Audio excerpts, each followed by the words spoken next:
Jadilah Raja Wali yang selalu terbang tinggi.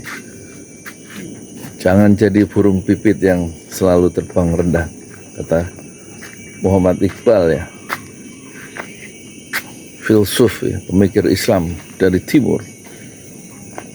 Raja Wali itu selalu terbang tinggi dan tempat kediamannya, rumahnya di puncak Gunung Batu.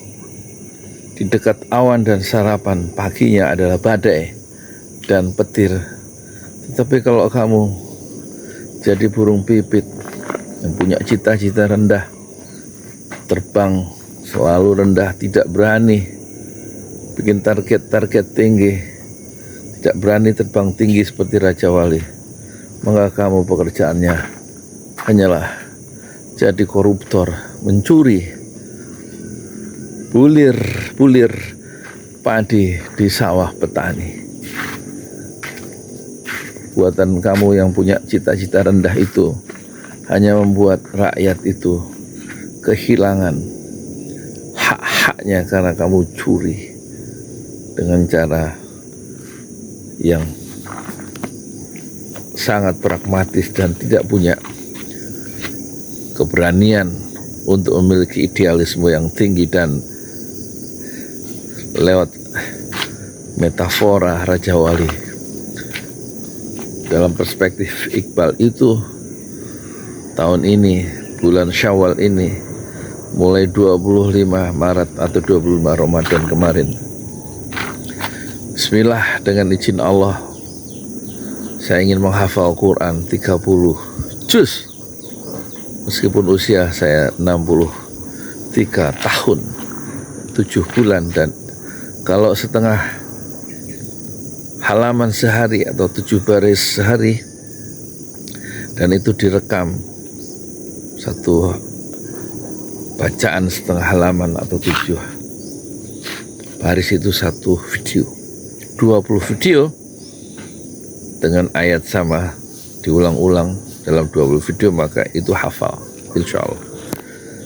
Dan Pesantren Raja Wali channelnya akan diisi oleh buku harian cara menghafal Quran, proses-prosesnya yang saya lakukan sendiri. Dan kemudian cita-cita lagi yang kedua, ingin membuat jaringan warung atau rest area ukuran 4x5, mereknya adalah Ojo Lali KM 50,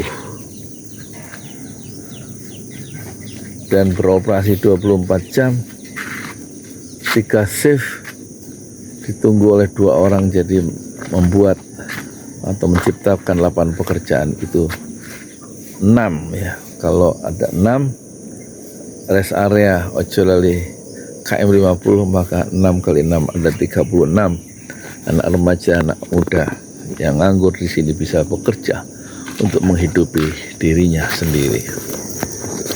Kemudian cita-cita yang ketiga adalah bikin Quran School, sekolah Quran ya. Materinya atau kurikulumnya adalah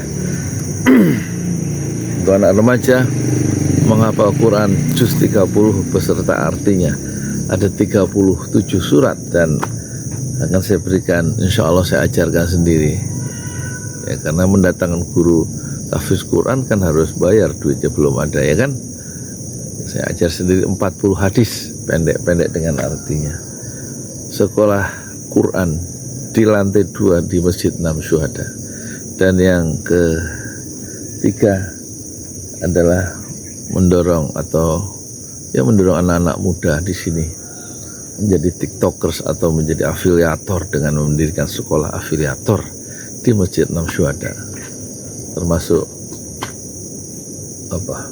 supaya punya uang ya dengan menjadi affiliate. Itu yang terpikir, apalagi ya, saya lupa satu lagi, ada 5 itu. Akan saya terus ulang-ulang, saya terus sempurnakan gagasan ini, saya upload tiap hari dimuat di channel saya. Oh ya, akan menghidupkan 3 channel baru, yaitu Yudi Pramuko Respon. Yang pertama yang sudah bisa mencari uang dari situ karena sudah di atas 1000 subscriber, dan kemudian kisah jejak cinta, nanti isinya tentang review makanan di sekitar Parung saja ya, dan sekitar manusia Parung yang kita ungkapkan di kisah jejak cinta.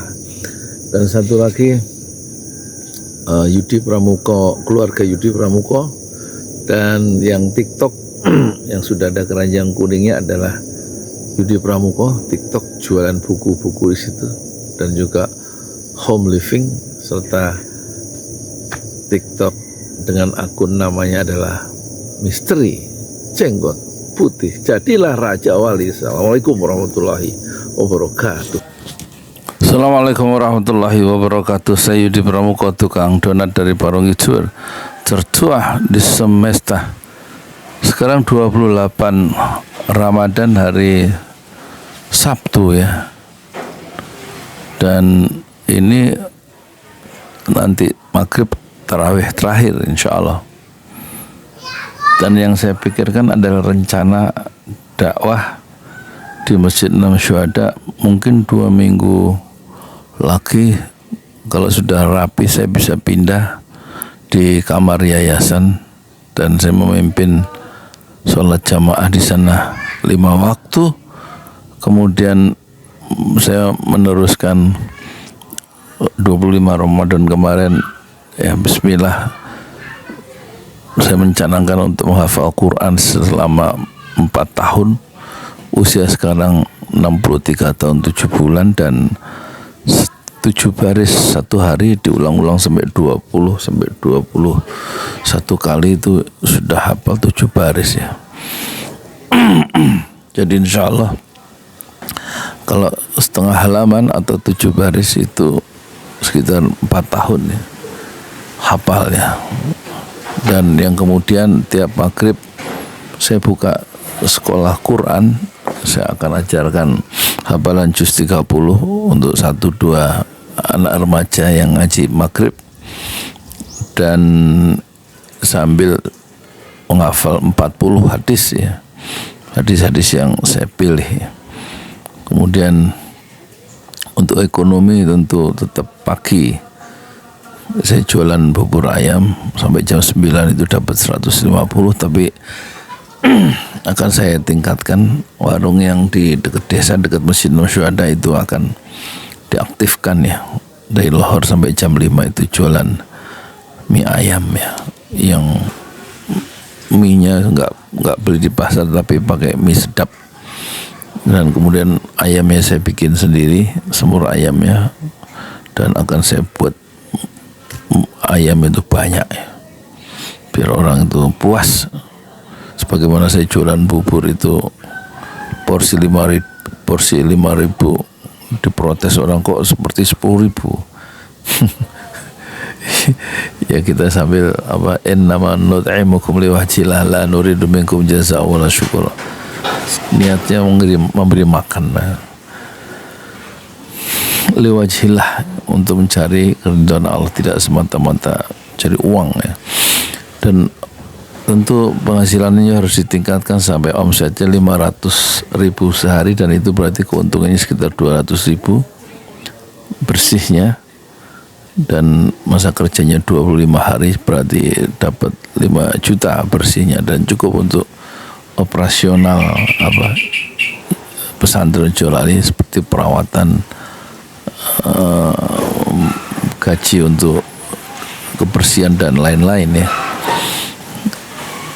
Dan kemudian selain bubur ayam, selain mie ayam yang harus selesai jam 5, itu juga menjual piscok dan cireng, yang cireng dan piscok dibuat oleh ibu-ibu yang diperdayangkan. Jadi saya tinggal jual ya di warung yang kantor pusat itu. Kantor pusat pinggir jalan, nyewa 1 bulan 250.000 di pinggir jalan desa.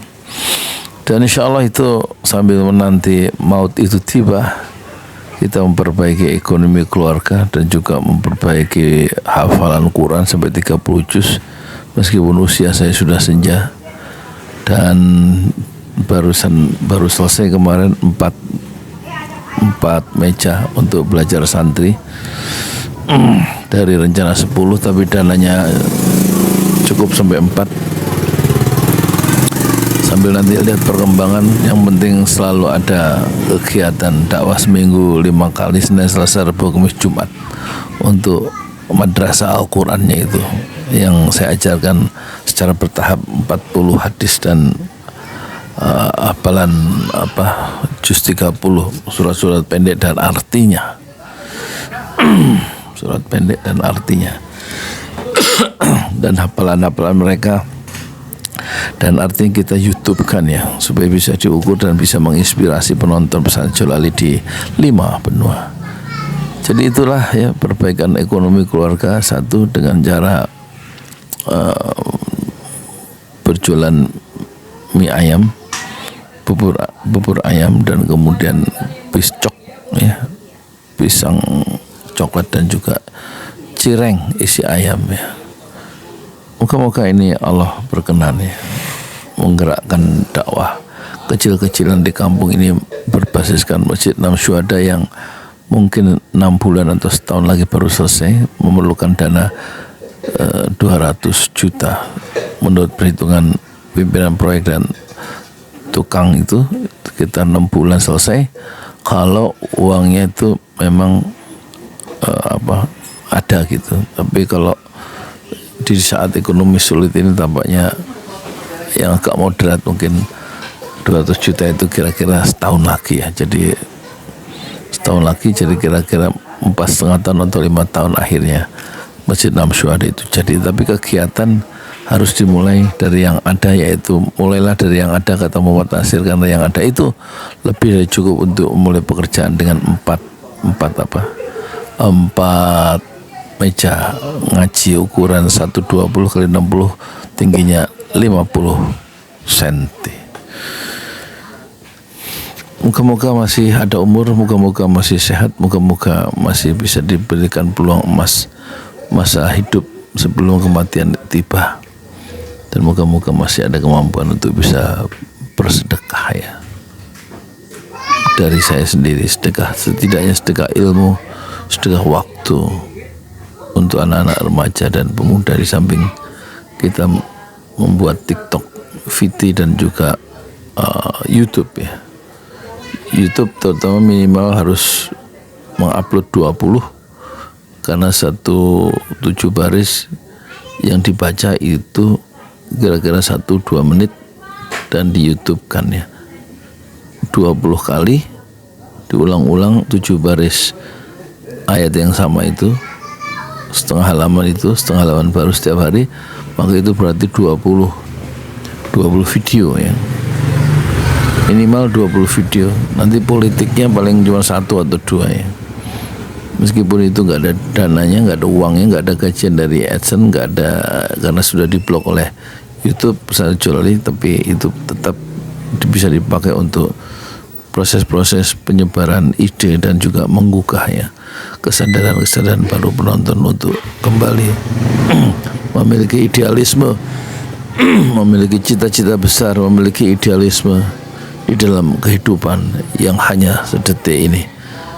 Moga-moga Allah meridhoi atau dia meridhoi amal-amal atau pekerjaan-pekerjaan yang sangat sederhana, yang insya Allah didasarkan, berbasiskan keikhlasan hati dan kesucian niat untuk menyembah kepada Allah Subhanahu wa taala. Assalamualaikum warahmatullahi wabarakatuh. Di jalan Allah. Ini Masjid Enam Syuhada lagi dikunjungi sama Ketua Hilmi.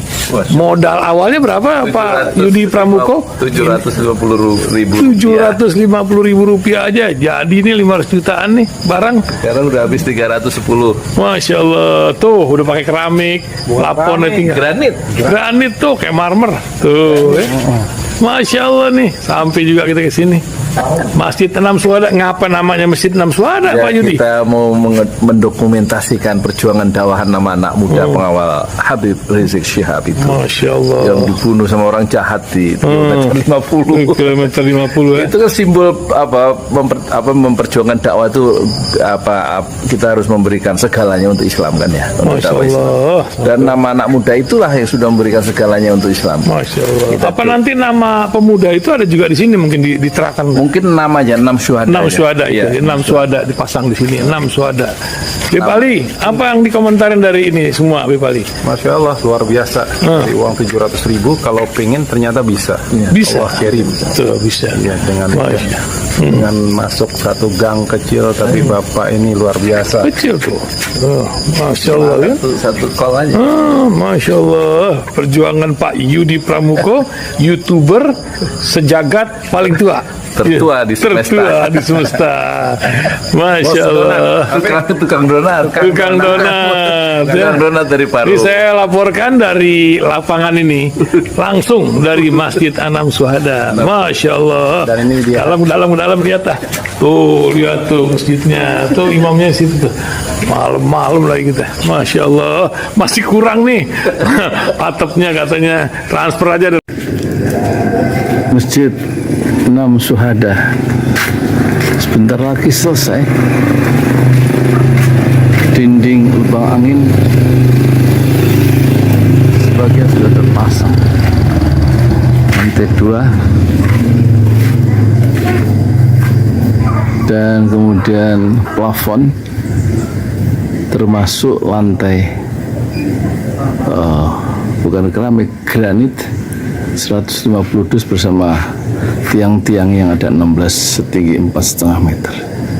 Kemudian finishing terakhir adalah tangga menjebol atap ya, lantai pertama untuk masuk ke lantai 2. Inilah Masjid 6 Syuhada. 2,5 tahun lalu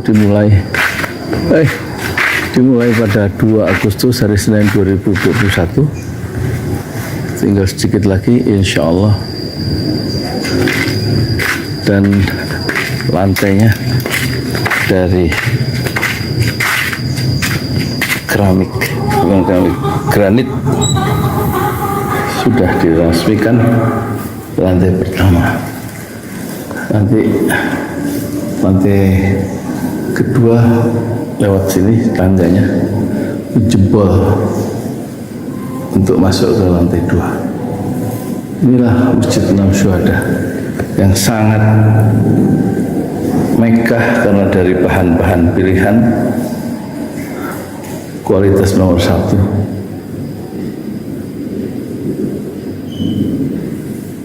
Tinggal sekitar 80 juta lagi finishing lantai atas selesai, insya Allah.